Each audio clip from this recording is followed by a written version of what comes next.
यस्य प्रसादकलया वधिरः शृणोति पंगुः प्रधावति जवेन्न च भक्तिमूकः।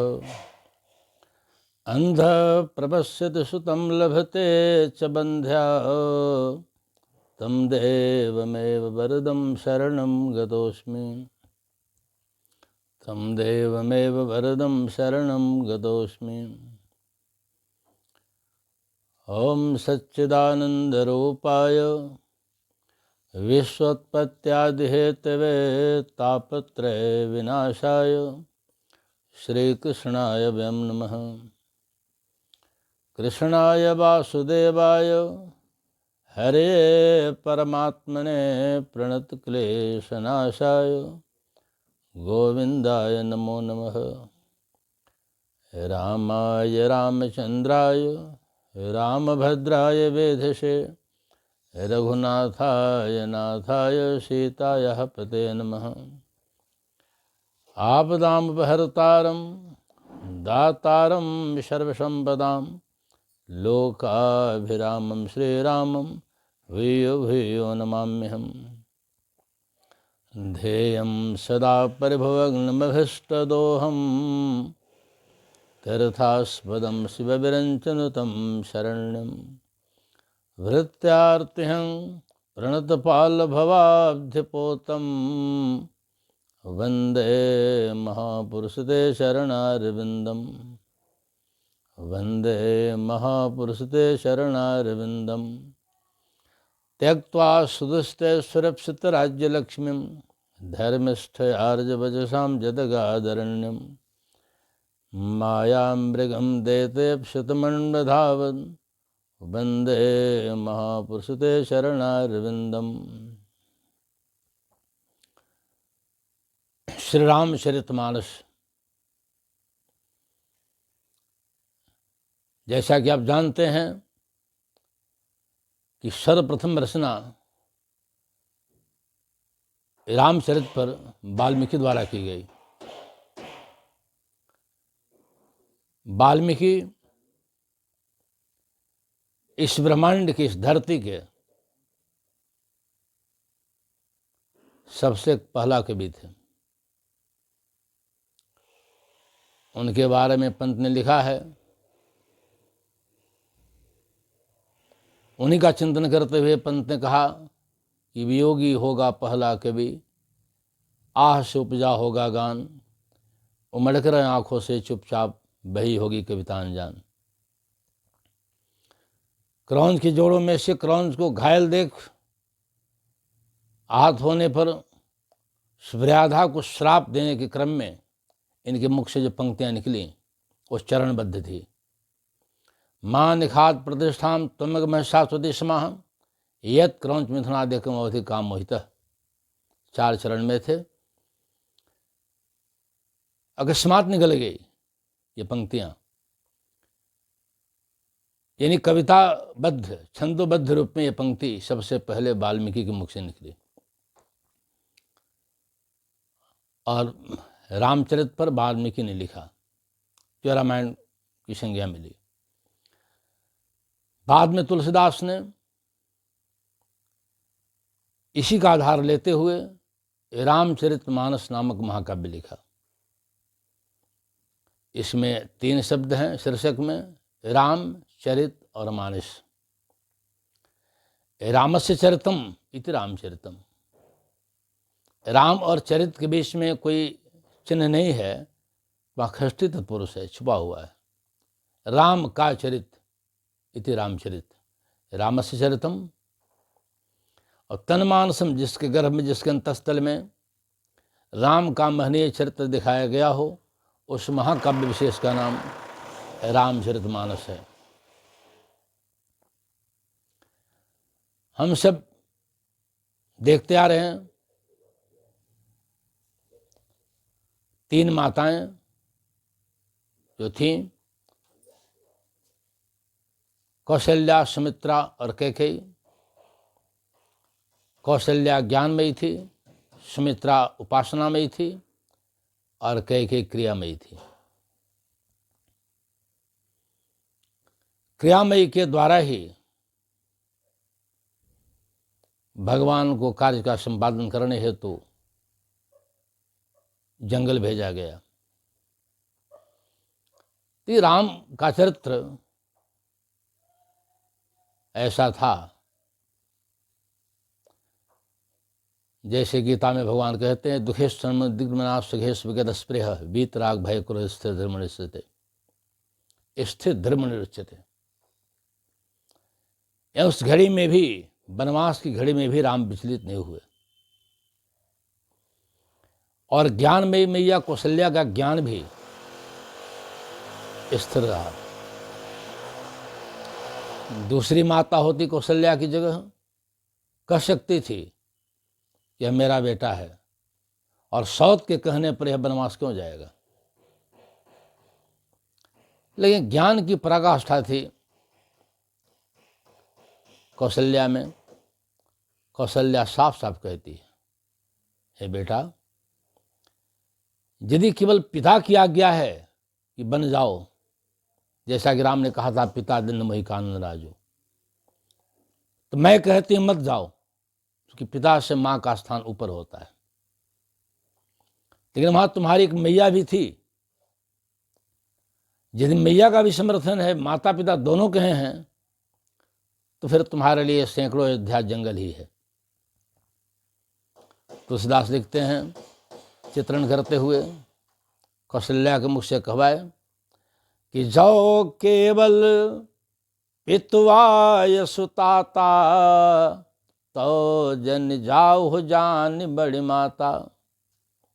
जो पितु मातु कहे बन जाना, तो कानन सत अवध समाना। यहाँ देखा जाता है कौशल्या का ज्ञान काम करता है। कौशल्या बहुत विचलित नहीं होती। ठीक उसी समय श्री जानकी को जब खबर मिली कि मेरे प्रियतम जंगल जा रहे हैं, तो जानकी पहुंचती है वहां जहां मैया कौशल्या भी थी और प्रभु रामभद्र भी थे। उसमें जाकर कैसी मर्यादा के साथ पेश आती है सीता। राम से कुछ निवेदन नहीं करती, जाते ही कौशल्या के चरणों में बैठ गई, वंदना करते हुए बैठ गई। चारु चरण लग्न खिले खति धरणी, दुह सकोच सकुचति बरबरणी। अब वहां संकोच से बोल नहीं रही है, अपने नख से धरती कुरेद रही है। लेकिन चूंकि नारी थी और नारी की व्यथा कौशल्या अच्छी तरह जानती थी। अब कौशल्या को लग रहा है कि सीता पर तो विपत्ति का पहाड़ टूटा है, कैसे धैर्य दिलाऊं और मैं कैसे कहूं सीता को कि तुम मत जाओ, क्योंकि एक पत्नी है, भारतीय संस्कृति की पत्नी है, और पति के बिना पत्नी की जो स्थिति होती है एक नारी समझ सकती है।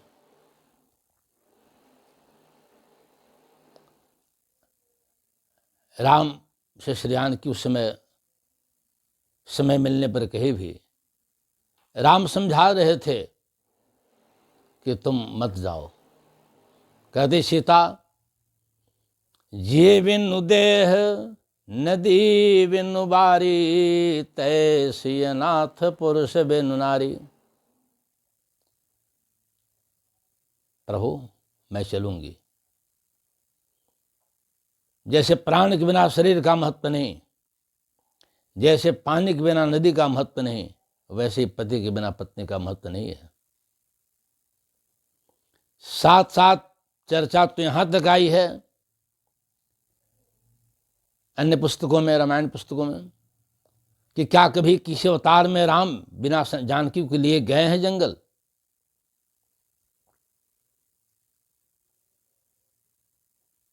आप जहां रहेंगे मेरे लिए अयोध्या वही है।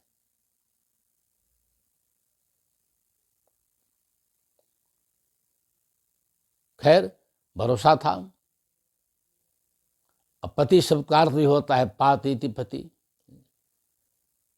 जो संरक्षण और पालन की क्षमता रखता है वही पति होता है। कहीं मैं रहूंगी अपने प्रियतम के साथ सुरक्षित रहूंगी। वर अपनी पत्नी के माथे पर लाल रंग का चिन्ह देता है सिंदूर रूप में। वह लाल रंग शक्ति का प्रतीक होता है। 5 मत वाले लोग इस दुनिया में थे, हैं और रहेंगे भी। वैष्णव, शैव, शाक्त, सौर और गणपत्य। सिंदूर देते समय भर की भावना होती है, साहित्यिक भावना होती है, इशारा करता है कि सुनो, तू चिंता मत करोगी, तुम्हारे मस्तक पर मैं लाल रंग का चिन्ह दे रहा हूं और यह लाल रंग शक्ति का प्रतीक है। तुम्हारे भरण पोषण के साथ साथ तुम्हारी इज्जत आबरू की रखवाली करना मेरा धर्म है और मैं सक्षम हूं। मैं आज से पति बना तुम्हारा। पहली बात तो मैं और सब मामले में चाहे जो हूं, लेकिन तुम्हारी रक्षा के मामले में शाक्त धर्म का पालन करने वाला हूं। जब तक मेरे शरीर में लाल रंग के खून की एक बूंद भी बचती रहेगी तब तक तुम्हारी इज्जत आबरू पर कोई आंच नहीं आ सकती। और मैं उस वंश का हूं। भगवान की भावना थी कि हमारी वंश परंपरा में निष्ठावान लोग, त्यागी लोग, संस्कारी लोग हुए।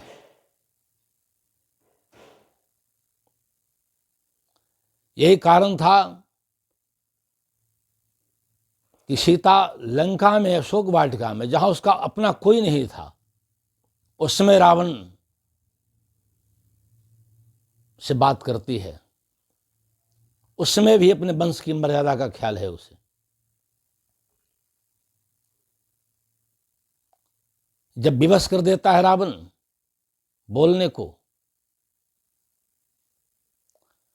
तब श्री जानकी एक तृण उठाकर बोलती है,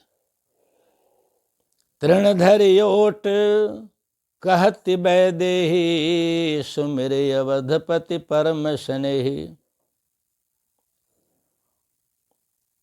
वहां भी कितना अच्छा दर्शन है। राम का स्मरण करते हुए जवाब देती है।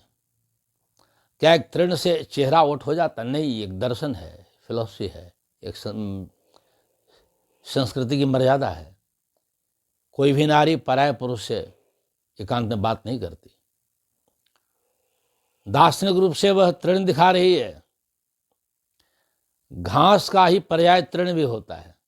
ये घास स्त्रीलिंग है और तृण पुल्लिंग है।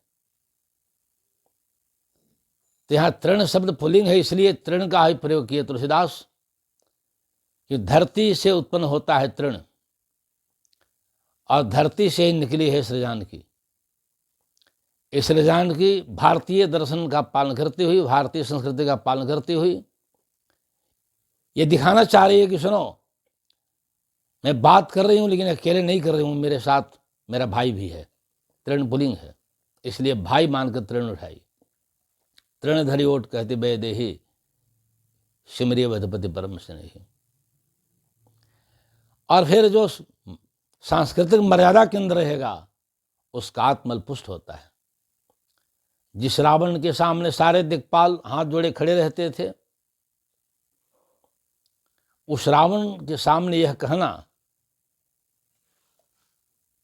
कि सठ सुने हरियाण सिमोही, अधम निर्लज्ज लाज नहीं तो। उस रावण को सठ कहना, निर्लज्ज कहना, अधम कहना। और उस प्रसंग में यह भी कहती है कि सठ सुधि नहीं रघुबीर बाण की। ऐ सठ, क्या रघुबीर के बाण की सुधि तुझे नहीं है? कुछ लोग भ्रम में पड़ते हैं कि राम से पहले तो लड़ाई दशरथ ये रावण की नहीं हुई, तो फिर बाण की याद क्या दिला रही है? कुछ लोग इसका अर्थ रघुवीर मतलब राम समझ लेते हैं और यहाँ तर्क संगत होता नहीं।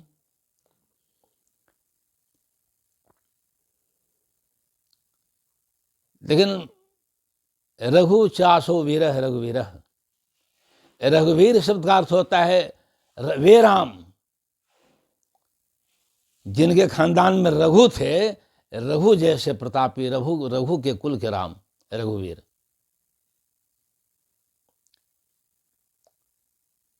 रघु की याद दिलाती है। और यहाँ रघुवीर राम को भी कहा जाता है, इसलिए कहा जाता है कि रघु खानदान के थे और रघु बड़ा त्यागी थे, वीर थे, संस्कारी थे, इसलिए याद दिलाती है कि क्या रघु के बाण की याद तुझे नहीं है। तो राम से नहीं, रघु से युद्ध हुआ था रावण का। राम के बाप का नाम दशरथ, दशरथ के बाप का नाम अज, और अज के बाप का नाम रघु, रघु के बाप का नाम दिलीप। रघु के शासनकाल में भी रावण था। एक समय की बात है कि रावण अटैक करता है अयोध्या पर, सारी सेना के साथ सरजू पार आ गया।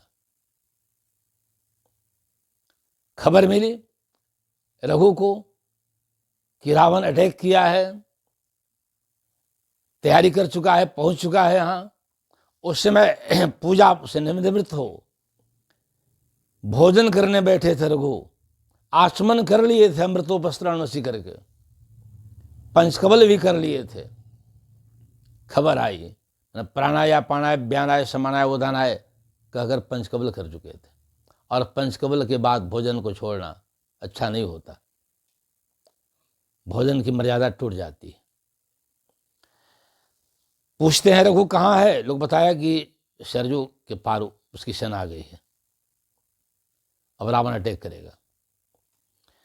बगल में कुश का आसन था, भी पूजा से निवृत्त हुए थे। बैठे बैठे ही एक कुश कबाड़ते हैं आसन से, अहिमंत्रित किए कुश को फेंक देते हैं सेना की ओर। मैंने ऐसा इशारा उनका था, लक्ष्य किए सरजू पार रावण की सेना थी, वहां का लक्ष्य किए। उस कुशा में इतनी जान आ गई, ऐसी आंधी आई कि रावण पूरी सेना के साथ उड़ गया वहां से, उसकी सेना उड़ गई और समुद्र पार लंका में ही सेना गिरी। इतनी ताकत उस कुश में आ गई, ऐसी आंधी आई कि सारी सेना उड़ गई। उस दिन से रावण 2-3 पीढ़ी तक फिर अटैक करने की हिम्मत नहीं किया। फिर वहां तो ऐसे ऐसे संस्कारी राजा होते हैं जो युद्ध में आया भी नहीं और वह मेरी सारी सेना को उड़ा दिया। यदि युद्ध में आता तो क्या होता। उसे कुश के बाण की याद दिला रही है सीता कि नालायक, उस रघु के बाण की याद नहीं है। वहां रघु जो वीर रघु थे, वीर विशेषण वहां रघु के लिए लगा है। खल सुदिन है, सठ सुदिन है रघुवीर बाण की। और उन्हीं के खानदान के हमारे राम हैं, हमारे पति हैं। तो सोने में हर कर लाया है ना। साथ साथ रघुवीर कहने के पीछे, रघु की याद दिलाने के पीछे रघु के तप की बात भी याद दिला दे रही। रघु बहुत बड़े राजा थे, समृद्धि की कमी नहीं थी। इन साथ साथ साधक भी थे, अच्छे साधक थे, अच्छे दानी थे, दानवीर थे रघु। एक बार रघु के सामने कौत्स नाम का ब्रह्मचारी पहुंचता है। उसमें संयोग से कौत्स के गुरु गुरुदक्षिणा में कुछ मांग नहीं रहे थे। कौत्स बार बार आग्रह कर रहा था, उन्हीं के राज्य सीमा के अंदर ब्रह्मचारी था, कि महाराज विद्या बासी हो जाती है यदि दक्षिणा नहीं दी जाती। इसलिए आप कुछ दक्षिणा बताएं मुझसे। कई बार कहने पर उनके गुरु बताए कि सुनो, तो बार बार कह रहे जाओ 14,000 सोने गिनने लाओ। बहुत तो निश्चिंत था कि मैं जाऊंगा, यदि कहेंगे तो मैं जाऊंगा रघु के पास, रघु दे देंगे। जिस समय ये बात हो रही थी उस समय रघु घर छोड़कर साधना में लग गए थे, वानप्रस्थी में थे, जंगल में थे, संन्यास की ओर जा रहे, जंगल में साधना हो रही थी। दौड़े दौड़े वह आया अयोध्या, पूछा कि महाराज से मैं भेंट करना चाहता हूं। उसे विश्वास था कि महाराज से मैं निवेदन करूंगा कि 14,000 सोने गिनी चाहिए, दे देंगे। ये लोग बताए कि राजा तो शासन नहीं कर रहे हैं, वे तो जंगल में साधना कर रहे हैं। कहाँ जंगल में है? पता लगाकर उस जंगल में गया, वहां गया जहां साधना कर रहे थे रघु। रघु बोले, वे बताओ किस लिए मेरे पास आया? तो महाराज अब क्या कहूं, अब तो जंगल में आ गए आप। मुझे गुरुदेव को 14,000 गिन्नी देनी है सोने की। मैं आपके बल पर कह दिया था कि मेरे राजा इतने दानवीर हैं कि दे देंगे। अब तो आप जंगल में हैं। बोला कोई बात नहीं। बोले रघु कोई बात नहीं, इतनी श्रद्धा मेरे प्रति थी, इतना विश्वास था, तो मैं साधना कर रहा हूं ना, और मैं धारणा करूंगा तुम्हारे पास संपत्ति आ जाएगी। उनकी साधना भी अंतिम चरण में पहुंचने वाली थी। अष्टांग योग, यम नियम आसन प्राणायाम प्रत्याहार धारणा ध्यान समाधि, छठा अंग है धारणा। उस बाद ध्यान, तब समाधि लग जाती है। उनकी धारणा पक्की हो चुकी थी। अष्टांग जो बढ़ते बढ़ते छठे बिंदु पर पहुंच चुके थे धारणा पर। धारणा करते हैं कुबेर की, कुबेर का ध्यान करते हैं, कुबेर को आना पड़ा। क्या चाहिए बताइए, आपके सामने में उपस्थित हूं। बोले 14,000 गिन्नी इस ब्रह्मचारी को देना है। मेरे नाम पर, मेरे बल पर गछ लिया था, और मैं भी राजकोष से नहीं दे सकता। मैं राजकोष छोड़कर जंगल में आ गया हूं। दौड़े दौड़े कुबेर जाता है, गिन्नी की गठरी लाकर दे देता है। उस गठरी को लेकर गुरुदेव के पास को ब्रह्मचारी जाता है। गिन्नी जब गिनी गई, एक गिनी अधिक हो गई। गुरुदेव बोले कि मैं तो 14,000 गिनने ही कहा था, तो एक गिनी अधिक क्यों लाया? कहा कि मैं तो गिना नहीं, राजा जो दिलवाए मैं लेकर चला आया, ये भी रख लीजिए, मुझे ब्रह्मचारी को गिनने की क्या जरूरत है? बोले कि नहीं, 14,000 की बात थी, मैं 14,000 गिन्नी ही रखूंगा। अंत में उस गिन्नी को लेकर राजा के पास जाता है कि महाराज इसको क्या किया जाए? राजा बोले कि तुम मुझे, मेरी क्या इसकी जरूरत है, मुझे कोई जरूरत नहीं। फिर कुबेर को ही आकर ले जाना पड़ा। इन्हें इतना ईमानदार ब्रह्मचारी, वह लोभी होता, रख लेता कि चलो एक अधिक है मैं रख लूं। बड़ा प्रसन्न होते हैं रघु भी, और उसमें देवलोक तक यह चर्चा हुई कि रघु के राज्य के ब्रह्मचारी भी कैसे होते हैं। विश्वास था, निष्ठा थी राजा पर, कामना पूरी हुई, लेकिन वहां भी सत्य पर अड़ा रहा। वह विद्यार्थी त्यागी थे, दानवीर थे, बलवान थे। इसलिए उस रघु की याद दिलाती है सृजान की, और इन्हीं बातों को अपने खानदान के महापुरुषों की याद करके वह समझती है कि मैं जंगल में भी सुरक्षित रहूंगी आपके साथ पतिदेव, मैं चलूंगी। साथ साथ जंगल में तीर्थाटन होंगे, हम सब भ्रमण करेंगे। तो आप प्रतिज्ञा किए मंडप में, मैं ही कराई हूं कि तीर्थ व्रतोद्यापन यज्ञ दाने मया सह तुम यदि कांत कुर्यात वामांग माया मित्तदा तदीयम जगाद वाक्यम प्रथमम कुमारी।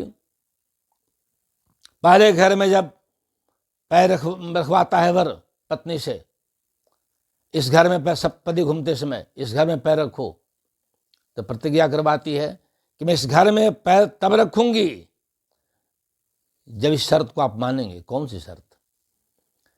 तो तीर्थ में, व्रत में, उद्यापन काल में, पूजा पाठ में, गृह प्रवेश में, यज्ञ आदि में हमेशा आप साथ रखने को तैयार हो, तब मैं इस घर में आपके साथ पैर रखूंगी। तीर्थ व्रतोद्यापन यज्ञ दाने मया सह तुम यदि कांत कुर्यात वामांग माया मित्तदा तदीयम जगाद वाक्यम प्रथमम कुमारी।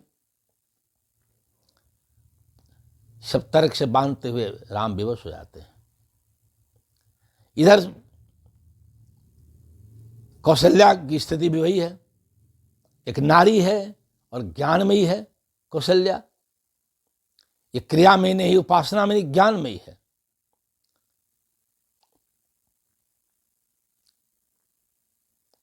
और यह मन में सोच रही है कि इतनी सुकुमारी मेरी जानकी, इसे जब से आई है तब से मैं जमीन पर पांव नहीं रखने दी हूं। पलंग पीठ त्यजी गोद हिंडोरा सिए न दिन पग बनी कठोरा सो सिए चलन चहति बन साथा आय सुकाह हो ये रघुनाथा। अब सोच रही है कि जिसका शरीर इतना कोमल है कि तलवा में जमीन पर नहीं रखने दी, कभी पीठ पर, कभी पलंग पर, कभी हिंडोरा पर मैं रखती थी, गोद में ले चलती थी इस जानकी को। और यह जानकी जंगल जाना चाह रही है, लेकिन पता नहीं अब रघुनाथ क्या कहते हैं, उनकी आज्ञा क्या होती है, जो अपने स्वतंत्र नहीं थी। ज्ञान में समझ रही है कि पति पत्नी की बात है, पति अब राम क्या कहते हैं। मुझे लग रहा था कि ऐसी सुकुमारी सीता नहीं जाती, लेकिन मैं आदेश नहीं दे सकती कि मत जाओ, कि पति तो देवता होता है पत्नी के लिए। पता नहीं राम का क्या आदेश होता है, इसलिए कहती है पलंग पीठ त्यज गोद हिंडोरा सिए न दिन पग बनी कठोरा। कैसी मर्यादा है गृहस्थाश्रम की, कैसी झांकी है। आज सास चाहती है कि बहू इज्जत करे, प्रतिष्ठा दे, तो सास को यह कौशल्या की मर्यादा का ख्याल रखना होगा। सास को भी अपनी बहू को हृदय से मानना होगा जैसे कौशल्या मानती थी। असल घटना यह थी कि जब चारों दुल्हन आ रही थी, वहां से विदा हुई, तो तेजी से एक रथ से एक दाई को भेजती है सुनैना, जनक की पत्नी, अयोध्या में, कि तुम जाओ और वहां व्यवस्था करवाओ, वहां की मालकिन से कहो, कौशल्या से कहो कि मेरी 4 बेटियां जा रही हैं, इसमें 3 के साथ तो समस्या नहीं है, लेकिन मेरी जान की इतनी सुकुमारी है कि वह हर जगह नहीं टिक सकती, उसके पांव इतने कोमल हैं कि हर जगह नहीं ठहर सकते, नहीं टिक सकते। इसलिए कौशल्या से कहो कि सीता के लायक जमीन बनावें। खबर मिली, पहले आ गई दाई, कौशल्या सुनी, कौशल्या को लगा, थोड़ी सी ईर्ष्या हुई कि क्या समझती है सुनैना कि मेरा घर जनक से खराब है, या मेरे घर में ढेले हैं, कंकड़ीठ हैं, मेरे आंगन में चिकनाहट नहीं है। लेकिन खैर, भीतर से यह भी भाव था कि ऐसी सुकुमारी बहू आ रही है। उस दाई के सामने ही बहुत सारा फूल मंगवाई और फूल को बिछवाई आंगन में। सीता उतरेगी पालकी से, इस फूल से होकर गुजरेगी, देवता घर में जाएगी, और तब दिखाई दाई से, देखो अब तो सीता के लायक ये जमीन हो गई, फूल पर चढ़कर गुजरेगी। दाई कहती नहीं नहीं महारानी जी, सीता के तलवे इतने कोमल हैं कि फूल की पंखुड़ियां भी चुभेंगी। तब क्या करें? निर्देश देती है कि इतने फूल मंगाए जाएं कि फूल के पराग इतने हो जाएं कि बिछा दिए जाए आंगन में, रास्ते में, जहां से उतर कर पार करना है, देवता घर में जाना है। फिर बहुत सारे ट्रक से फूल मंगाए गए और फूल के पराग को झाड़े गए, पराग बिछा दिए गए, उस पराग पर से होकर सीता गुजरी है। अब तो दौरा में डेग डालने वाली परंपरा है, लेकिन यह परंपरा हमारी मूल परंपरा नहीं है।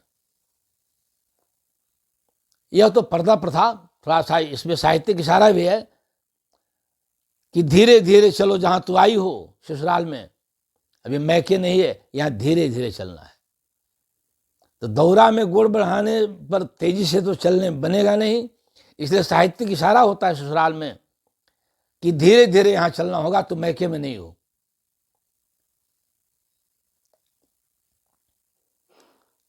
अब सीता जब पराग से होकर गुजरती है, और लोग तो सीता का मुख देखने के लिए बेचैन थे। कितनी सुंदरी है सीता, चर्चा थी पहले से, स्वयंवर हुआ था, धनुषयज्ञ हुआ था सीता के लिए। देश देश के भूपति नाना आए, सुनी हम जोपरन ठाना। सीता के सौंदर्य की चर्चा पर हजारों हजार राजा लोग पहुंचे थे, राजकुमार पहुंचे थे।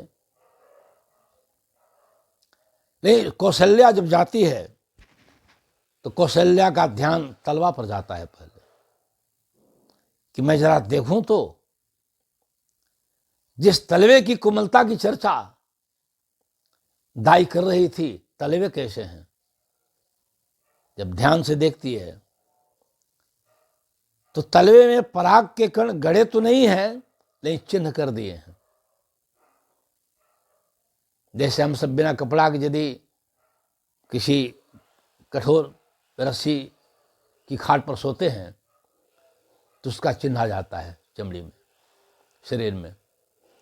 तो पराग के कण चुभे नहीं थे, लेकिन चिन्ह आ गए थे।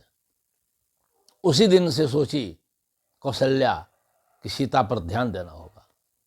ठीक है, अलंकारिक ढंग से कुछ कहा गया होगा, साहित्य में छूट है इसकी, लेकिन फिर भी यह तो मानना पड़ेगा कि कौशल्या की दृष्टि में उसी दिन से सीता अति सुकुमारी ठहरी।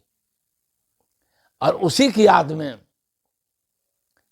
सुकुमारता की याद सता रही है आज वनगमन के समय, कि पलंग पीठ तज गोद हिंडोरा, सिए न दिन न पग अबन कठोरा, सो सिए चलन चहति बन सा था, आय सुकाह होई रघुनाथा।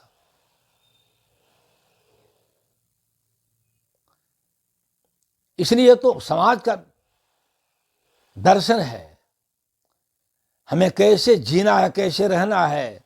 पति पत्नी का संबंध, माता बेटा का संबंध, सास बहू का संबंध कैसा होना चाहिए, इसकी झांकी रामचरितमानस में है।